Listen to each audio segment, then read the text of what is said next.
आज बघायचं तर एवढं काही आहे तुमच्यासमोर प्रायमरी आणि सेकंडरी कॉलेज जे एक्झामसाठी लिहायचं. त्यातला पहिला घेऊ आपण, त्याला नाव आहे चांगलं है ना, ऐकत आलेले. त्याचं दुसरं नाव आहे क्रॉनिक लिम्फोसाइटिक थायरॉइड. हा लिम्फोसाइटिक शब्द लक्षात ठेवा. तुम्ही CBC बघताना थायरॉइडचा CBC बघितला तुमचं HB बघायचं नाही कमी झालं का, लिम्फोसाइट बघायचं. हे दुसरं जातो ESR बघायचं थायरॉइडवाला. Probably the most common cause of hypothyroidism with younger patient or without white. Older patient, atrophic gland after destruction of immunological process. High titers of antibodies to thyroidal antigen, particularly thyroglobulin AB. हे check करायला लावत चला. मग परिवारासाठी फार important आहे thyroglobulin taste. थायरोपॅरॉक्साइड AB, TPOAB असे antimicrobial AB असे नाव आहेत छोटे छोटे. लक्षात ठेवा. एखादी टेस्ट तुम्ही सांगू शकता कम्प्लीट करा म्हणजे एकदम मेडिसिन बंद करण्यासाठी. कोणती थायरॉक्सिन म्हणजे त्याची आहे ना 55 ती काय हार्मोन. आता बघून घ्या हा शब्द अजिबात दुसऱ्याचा नाही. रिपीट करतोय. Characteristic finding is accumulation of glycosaminoglycan. हा शब्द जुना कधीच विसरू नका. जे थायरॉइडवर मॅक्सोइडिमा जे काही अंगावर सूज असते ना ती वॉटर नसते. मग किडनी जेव्हा मी शिकवलं ना किडनीच्या स्वेलिंगमध्ये ह्या स्वेलिंगमध्ये सगळ्यात जास्त फरक काय आहे. म्हणजे मी खूप जणांना ना हायपोथायरॉइडचं पेशंट दिले एक मेडिसिन लगेच दुसऱ्या तिसऱ्या चौथ्या दिवशी पाचव्या दिवशी फोन येतो किंवा पंधरा दिवसानंतर पहिल्या सिम्पटम त्याचा एकदम हलकं वाटेल. हेवीनेस प्रोफाउंड असते. तुम्ही जर ना तीच लेवल किडनीच्या पेशंटमध्ये एडिमामध्ये बघितलं ना हेवीनेसपेक्षा जास्त सिम्पटम होईल. इतका डिफरन्स आहे यांच्या एडिमाच्या लँग्वेजमध्ये. आणि इथं जे सूज येते मोस्टली कोणामुळे ते ॲक्युमुलेशन ऑफ ग्लायको SA आहे मध्ये स्पेलिंगमध्ये amino glycos amino glycan mostly hyaluronic acid in the interstitial त्या स्पेसमध्ये दोन टिश्यूच्या स्पेसमध्ये सेलमध्ये ते येऊन बसतात. ह्यांच्यामुळे तिथे इडिमा चेहऱ्यावर सूज पूर्ण हेवीनेस एकदम आर्म्स वगैरे मध्ये स्वेलिंग जास्त होतात. The accumulation is due not to excessive synthesis of to decrease destruction of glycosaminoglycan. Accumulation of these hydrophilic substance and increased capillary permeability to albumin account for the interstitial edema that is particularly evident in the skin, heart muscle and striated muscle. सगळीकडे जमा होऊन जातात. Albumin सुद्धा बाहेर पडतं. Albumin बाहेर पडल्यानंतर तुम्ही सांगू शकता तुमच्या बॉडीतलं सगळ्यात ब्लडमधलं सगळ्यात जास्त इम्पॉर्टंट असलेला फॅक्टर तो सुद्धा वीक झाला की आपल्या डिफेन्स सेफ्टी काय होऊन जाते वीक. ह्या लोकांना थोडं ऊन पण सहन होत नाही आणि पण सहन होत नाही. Intolerance of heat and cold. Okay म्हणून आहे ना आता एक पटकन तुम्हाला सांगतो नायट्रोजन खूप दवा. नायट्रोजन मध्ये असं आहे एक फीट बद्दल अनेक बदल असतात.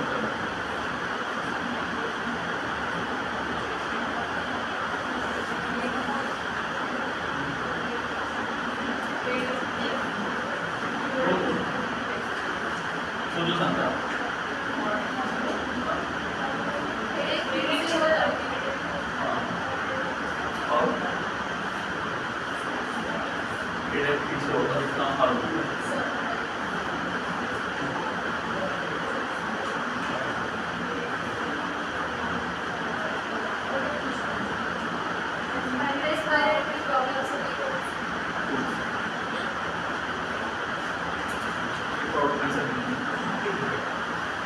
तुम्हाला पण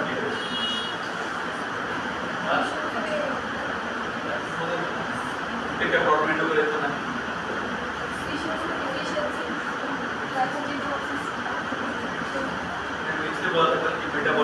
लिया तो आपको समझ में आएगा थायराइड और नमक क्या है।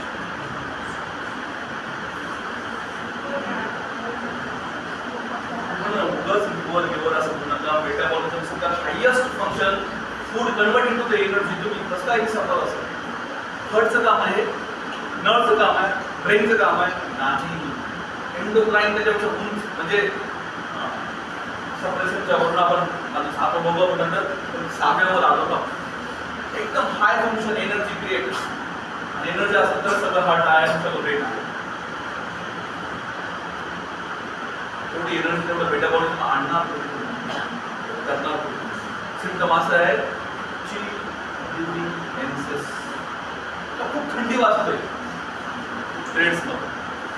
हे एंडोक्राईनचं फर्स्ट थायरॉइड वाल्यामध्ये विचारायचं की तुमचं थायरॉइड हायपोथायरॉइडचं पेशंट नॅटर बघायचं आहे. हा पेशंट सांगतो की डेथ झाली बघा इलिमेंट्स फ्रॉम काही असू द्या त्याच्यानंतर जेवढी ब्रेड मिळतं आपण असं म्हणतात थंडी म्हणजे पाण्यामध्ये तुम्ही बिलकुल जाऊ शकत नाही सगळ्या ब्रेडच्या सिच्युएशन नको वाटायला. हे एंडोक्राईनचं सिस्टम आहे त्या नॅटरसाठी. तुला अशी सिम्पटम काय वाटतात एनर्जी फील लोस नंतर चेक करा त्यावेळेसाठी तर हायपोथायरॉइड निघणारच आहे तर ते सब क्लिनिकल असू काही सिम्पटम तो नॅटर पण अशा वेळेस प्रिस्क्राइब करून जरुरी आहे लवकर. सापडलं जोरात वाचा बरोबर आहे की वाच वाच हॉट विशेष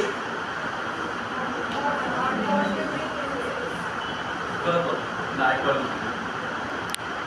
जोरात वाच हॉट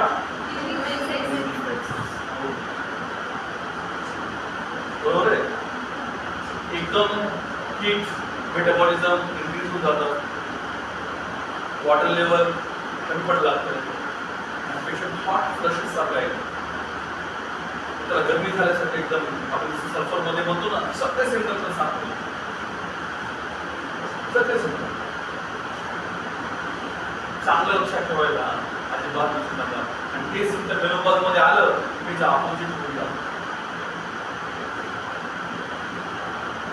थायरॉइड कधी पकडला नॅट्रोला ते सांगायला फॅमिलीचा आवडतात. ते सिम्पटम काय येतात तुझं असं माइंड होत जातात माइंड सोबत व्यवस्थित बॉडीला पकडतात सिम्पटम आणि माइंड मॅच व्हायला काय कळलं. कधी कधी काय होते नुसतं माइंड कंट्रोल घेताना कुठंच फिजिकल लेवल त्या कुणाला काहीच कळणार नाही आणि आता पेशंटची लेवल कोणत्या ऑर्गनवर आहे हे पण कळणार नाही. एखादी लेडीज आलीच तुम्हाला आणि ती म्हणते तुम्ही एकदम सहज होत नाही एवढं गरम बॉडी एकदम हॉट होऊन जातो की त्यावेळेस एकच सिम्पटम सांगते की टॉलरन्स सांगतो. पण दोन्ही symptom headache heat from during immune system दोन्हीही त्या फेजमध्ये नॅट्रोलचं हायपोथायरॉइड बनणार खूप वेळेस ट्राय केलं आणि अशा वेळेस चेक करत सांगितलं त्यामुळे की पहिले तरी चेक केलं नाही कोणी सांगितलं पण नाही आम्हाला तुम्ही अशा वेळेस चेक करावं नॅट्रोलला 100%. नॅट्रोलची हायेस्ट पोझिशन आहे नॅट्रोलचं सप्रेशन इक्वल कसं आहे त्याच्या पुढे तुम्ही जात नाही. नॅट्रोल पुढे येऊन थांबतो हायपोथायरॉइडचं ते हार्टला एवढं कंट्रोल करून ठेवतात की ते सप्रेस इथपर्यंत आणतात. बघा ह्या लेवलला येणाऱ्या फार कमी मेडिसिन आहेत मी रिपीट करतो ह्या लेवलला येणाऱ्या फार कमी मेडिसिन म्हणजे एंडोक्राईनसाठी फार कमी मेडिसिन प्रिस्क्राईब केलं जातं. फार कमी ग्रुप आहे कारण का त्यांना हे सगळं क्रॉस करून यायचं ना हे सगळं क्रॉस करून यायचं CNS CPS आणि दॅट एंडोक्राईन अर्ध तर इथं संपून जातात त्याच्या अर्ध इथं संपून जातात त्याच्यानंतर उरलेले सप्रेशन करून इथपर्यंत टिकतात आपल्यासाठी येऊन. म्हणजे एक्झाम्पल आता इन्सुलिनच्या वेळेस सांगतो थायरॉइडवाले ग्रुप सांगतो थायरॉइडवाले ग्रुपमध्ये नॅट्रोल इथपर्यंत येऊन थांबून थायरॉइड तुमचं लास्ट स्टेशन आहे राईट. थायरॉइडमध्ये ग्रुप चालतो आता बोरिंग आणि ते ना काय त्याला आपण ब्रुडिंग करतो. ते बोरिंग आणि ब्रुडिंग आहे ना तिचं चालू होतं. लास्ट नाही का आता प्रत्येक जण माझ्याकडे जे पण येणार त्याला मी एकच गोष्ट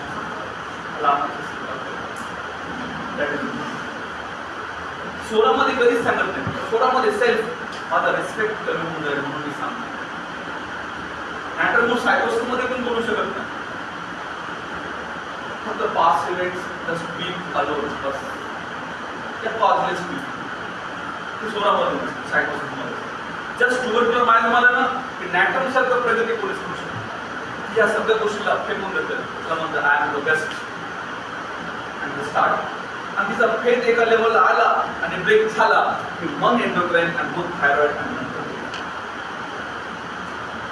हे सुद्धा जास्त ओल्डर एज मध्ये सापडतात. Moving on fast events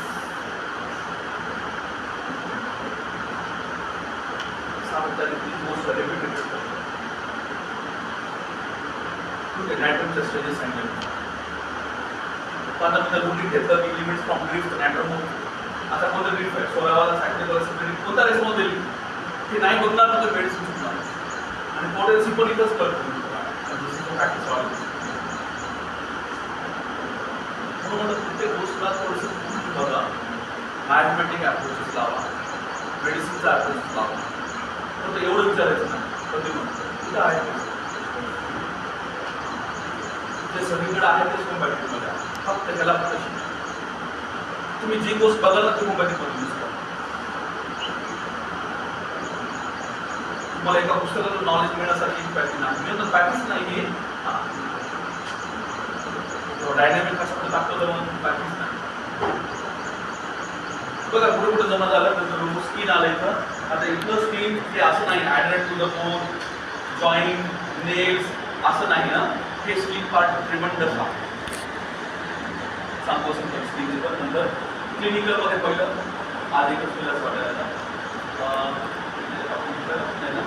symptom and sign are when in relation with the magnitude of the thyroid hormone deficiency and acuteness with which deficiency develops. Less prominent clinically and better tolerated and gradually loss of thyroid function.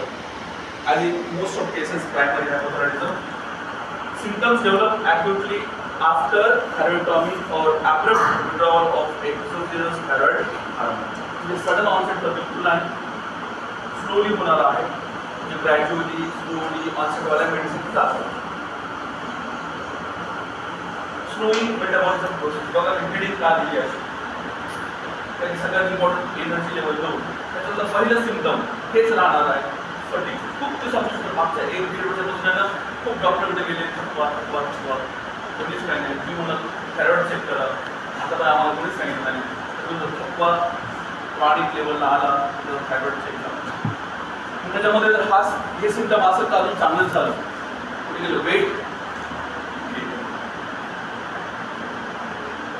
Okay असं म्हणजे एकाच मी discipline सांगितलं हर्टच्या तिथं weight gain होतं तर सुद्धा तो इथं थायरॉइड प्रॉब्लेम जास्त होतोय. मॅडम बरोबर आहे ना. कोल्ड इंटॉलरन्स हॉट पण आहे लेट सिम्पटममध्ये. Dyspnoea on exertion weight gain cognitive dysfunction बघा हा शब्द आला पर्यंत मेंटल इन्फ्लुएन्समध्ये असेल बघा किती नंबर शब्द आहे कोणत्या लेवलला माइंड अफेक्ट पाहिजे बघा. एकदा नीट तर मेंटल रिटर्नमध्ये काय नव्हतं लॉस होतं त्यांचा कशामुळे लॉस झाला कोणती एनर्जी फॉर्म होतं त्याच्यामध्ये होत जाते. कॉन्स्टिपेशन बघा सगळ्यात महत्त्वाचा म्हणजे आयुर्वेदमध्ये काय इम्पॉर्टन्स देत होते जर का 16 म्हणतात कॉन्स्टिपेशन कमी झालं ठीक आहे असा एक दिवस इंटोक्राईनवर येणारच हे त्यांना माहिती आहे. तर त्याचा कॉमनेस्ट कॉज किंवा मदर कॉज काय म्हणतात ते कॉन्स्टिपेशन. मग सगळ्यात जास्त ॲड काय वाटतं आणि पंचकर्मामध्ये पहिलं हेच वेरेशन आणि ते पोट सापण्यासाठी औषध एंडोक्राईनचं सगळ्यात बेस्ट फंक्शन चालू आहे का नाही किंवा नॉर्मल आहे का नाही हे दोनच गोष्टी समजतात. कॉन्स्टिपेशन तुमचे जेव्हा कॅरेक्टरिस्टिक ऑफ स्टूल पेशंट सांगायला लागतो ना तेव्हा थोडंसं माइंड तुमचं हायपर असलं पाहिजे एंडोक्राईन बदल होतो. डेली केसमध्ये येऊन कोण सांगत एखाद्या डेली केसमध्ये सांगतो तापीमध्ये काही सांगतो आपलं तर होमिओपॅथी बरं विचारतो पोट साफ आहे का नाही एक आयुर्वेदिक दरचं आयुर्वेदिक मला गरज नाही पेशंट म्हणलं मला पोट पण साफ होत नाही लगेच डायग्नोस टाकले मस्त मेडिसिन घ्या तर जरूर टाकले काय घेऊन बिझनेस तिथे सपोर्ट झाले म्हणजे एंडोक्राईन काहीच आणि ग्रोथ फेल्युअर होऊन जातं ही ग्रोथ मेंटली पण आणि फिजिकली पण सध्या हे फक्त कशामुळं एकाच ग्रुपमुळं स्लोनेस ऑफ बिटर म्हणजे साईन कशा बघायला मिळतात एक डॉक्टरने स्लो मुवमेंट स्लो स्पीच एका पेशंटमध्ये गोष्ट दिसायला लागली ना स्लोनेस आलंय हा शब्द एकदम मोनोटोनस सारखं बोलतोय तो एंडोक्राईनच्या रिलेटेड काहीतरी आहे प्रॉब्लेम डिटेक्ट करा हे science. Second delayed relaxation of ankle reflex response स्टिम्युलेशनला लेट आहे हे सगळ्यात मला इम्पॉर्टंट वाटतं. क्विक रिस्पॉन्स नाही अलर्टनेस सिस्टम कोणाचं आहे अलर्टनेस सेंटर नर्वस सिस्टम सांगितलं होतं अलर्टनेस पण अलर्ट पेक्षाही बिफोर जी गोष्ट रेडी असतं ना म्हणजे आपण म्हणण्याच्या आधी रेडी असतं जसं एक्झाम्पल होतं बघा तर मुलांना एवढाच डिटेल सांगू वाटत नाही ते हाफ होईल असं वाटतं कधी कधी मला सांगितलं हाफ नॉलेज नाही भेटलं ते बिफोर ऑल समजा हार्ट रेट कसं आहे बघा म्हणजे आपण जन्माच्या आधी प्रोडक्शन आधी झालं असतं बघा हार्ट किती कामाकडे ते हर्टचं सिम्टम आहे मिल्क प्रोडक्शनमध्ये हर्टचं इन्व्हॉल्वमेंट आहे नॉट ब्रेन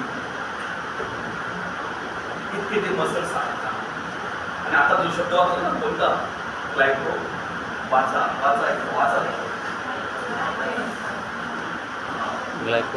मसल सुद्धा कॉन्ट्रॅक्ट होत नाही इतकं चांगलं काम आहे तुम्ही इमॅजिन करू शकता बिफोर जी गोष्ट बिफोर बॅलन्स म्हणून घ्यायचं at the bottom of the heart जी आपल्याला अलर्ट होऊन मिळाली ना ते आपलं ब्रेन आणि जे 100 लोक म्हणून सुद्धा आपण करत नाहीत ना ते तुमचं एंडोक्राईन आहे. सकाळी लवकर आज सुद्धा 4 वाजता अलार्म वाजता होता ते वाजणारच एंडोक्राईन म्हणून तुम्ही काय नाही त्यावर that is the stimulation no response एंडोक्राईनला वर येऊ नका जीवन जास्त पाहिजे तुम्हाला सांगणार एक लो डाएट कॉमन एंडोक्राईनकडे येण्यासाठी एक लो डाएट करण्यात तुम्ही थोडे एनर्जेटिकल डाएट नसाल तुम्ही एंडोक्राईनमध्ये येणार तुम्ही फास्ट फूड हा डेंजरस कारण ते एनर्जेटिकल नाही दुसऱ्या जगामध्ये एनर्जेटिकल तर सांगत होते काय आहे काय माहिती ना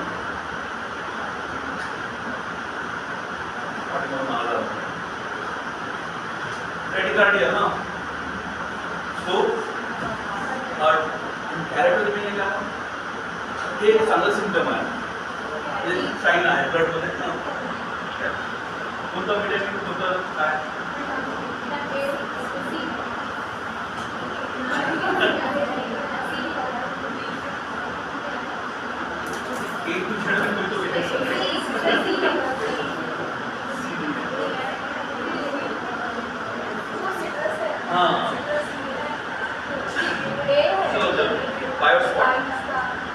एक्युमुलेशन ऑफ मैट्रिक्स सब्सटेंस ये देखो अभी इसके वजह से ये अगर देखा ना तो स्किन देखो अभी ना ड्राइनेस ऑफ स्किन ड्राइनेस काट लिया हमारा अच्छा ड्राइनेस ऑफ स्किन पण आहे पण खाली डिफ्यूजन एडिमा अरे वा दोन्ही पण सिस्टम आहे म्हणजे ड्रायनेस आणि एंडोक्राईनसाठी बेस्ट मेडिसिन आहे हे आज आम्हाला मी ना स्किन मध्ये ब्रायोनिया खास लेवलला थायरॉइडची स्किन आली ना आधी ब्रायोनियन बेलाडोना बघा कॉम्पिटिशन खूप दिलेलं आहे जे विद्यार्थी उघडत त्यांना कळतं बेलाडोना थायरॉइडसाठी काय काम करते नंतर बघू ब्रायोनिया ग्रॅज्युअली स्लोली सगळं काही शूट केलेलं आहे ब्रायोनिया जर ॲज अ कॉन्स्टिट्यूशन ड्रग बघितलं ना बघा तुम्हाला काय काय सांगितलं, सिनेसिस सुद्धा सांगितलं तुम्हाला, हार्ट सांगितलं, ब्रायोनिया, रोमॅटिझम सांगितलं, आणि आता त्याच्यात एंडोक्राईन सांगितलं. ब्रायोनियाची स्कीम ही एंडोक्राईनच्या लेवलची स्कीम आहे. अर्ली ड्रायनेस, लहान मुलांमध्ये ड्रायनेस आपण त्याला कधीच द्यायची. रुमॅटिझम आफ्टर ड्रायनेससाठी मेडिसिन द्यायची. जोपर्यंत रुमॅटिक सिम्पटम सांगत नाही पेशंट, त्याच्या पुढचा ड्रायनेस आहे पहिले कधीच होत नव्हतं, पण आता हे जॉईंट पेन वगैरे झाला तसं माझी स्किन कशी पाहिजे कोरडी, जॉबलर सिंड्रोम त्यावेळेस पण सांगितलं होतं मी. तिथून पुढे पेशंट एंडोक्राईन दिला. म्हणून तुम्ही जर असं रुपये घेतलं ड्रायनेस 3 मार्कर तुम्हाला एकच मेडिसिन सापडणार की पण एकदा नस ऑप्शन ड्रायनेस. काय एंडोक्राईन का त्याला एवढे हेवी स्लीप, ड्राउझीनेस ड्युरिंग मेन्सेस, काय सिम्पटम आहे बघा. ड्युरिंग मेन्सेसच्या वेळेस मी तुम्हाला ना थर्मल आणि ड्राउझी हे 2 शब्द आले समजून घ्यायचं की एंडोक्राईन कुठतरी टच करायला. असं तुम्ही सांगणार नाही तर तुम्ही विसरणार हॉर्सनेस, आवाज बदलतो, व्हॉइस बदलते, एंडोक्राईन महत्त्वाचा सिम्पटम आहे. At the age of puberty आणि एजच्या आधी आवाज चेंज होऊन जातो, आपल्याला हे माहिती आहे तो चेंज आहे, तर नंतर सुद्धा तो आवाज चेंज होईल. पर्टिक्युलरली थायरॉइडचे पेशंट असं म्हणतात, समजून घ्यायचं की काहीतरी जास्त ऑपरेशन आहे, व्हॉइस चेंजेस, राईट. हे झालं ॲसिम्युलेशन ऑफ मॅट्रिक्समुळे. आता पुढचा साईन रफ स्किन झालं तर आता कुठली ट्रीटमेंट सांगतो लोकेशन असतात. कॉफी फेस हे एक मार्क सिम्पटम आहे. नॉर्मल पेशंट कॉफी फेस आपण याला 4-5 फोटो बघू म्हणून राहील. लॉस ऑफ आयब्रो हे सगळ्यात प्रॉमिनंट नॅचरल मूडमधला एकदम करेक्ट सिम्पटम आहे ड्युरिंग मेनोपॉजल आणि during menses. Eyebrow falling, periorbital oedema, बघून घ्या इडिमा. आता पण डोळ्यामध्ये आपण वेगवेगळे प्रकार बघितले. इथं कसं आहे, पेरी ऑर्बिटल